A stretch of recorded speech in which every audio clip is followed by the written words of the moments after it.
ദൈവനാമം വാഴ്ത്തപ്പെടുമാറാകട്ടെ. ഇന്ന് ദൈവത്തിൻ്റെ ത്യാഗപരമായ സ്നേഹത്തിൻ്റെ ആഴം കണ്ടെത്താൻ ദൈവം നിങ്ങളെ സഹായിക്കട്ടെ. യോഹന്നാന്റെ സുവിശേഷം 3-ാം അധ്യായം 16-ാം വാക്യത്തിൽ തന്നെ നമുക്ക് തുടരാം. അവൻ തൻ്റെ ഏകജാതനായ പുത്രനെ നൽകി. കൂടുതൽ മുന്നോട്ട് പോകുന്നതിന് മുമ്പ് ഇതിൻ്റെ അർത്ഥത്തെക്കുറിച്ച് നമുക്ക് ആഴത്തിൽ ചിന്തിക്കാം. ദൈവം ചെറുതോ അപ്രധാനമോ ആയ എന്തെങ്കിലും നൽകിയില്ല.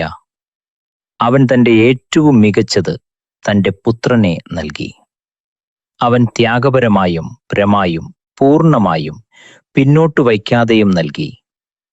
യഥാർത്ഥ ദാനം അളക്കുന്നത് ശേഷിക്കുന്ന ഭാഗങ്ങളിലൂടെയല്ല, മറിച്ച് വിലപ്പെട്ട ഭാഗങ്ങളിലൂടെയാണ്. യേശുവിൻ്റെ ദാനം സ്നേഹം വിലയേറിയതാണെന്ന് നമ്മെ കാണിക്കുന്നു.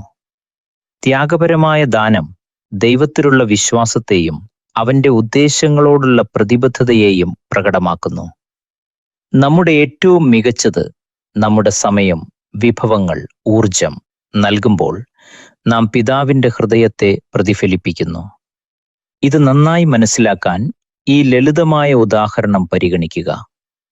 ആരെങ്കിലും അവരുടെ ഏറ്റവും വിലയേറിയ സ്വത്തുപോലുള്ള വിലയേറിയ എന്തെങ്കിലും ആവശ്യമുള്ള മറ്റൊരാളെ സഹായിക്കാൻ നൽകുമ്പോൾ അത് പരിചരണത്തിൻ്റെ ആഴം കാണിക്കുന്നു.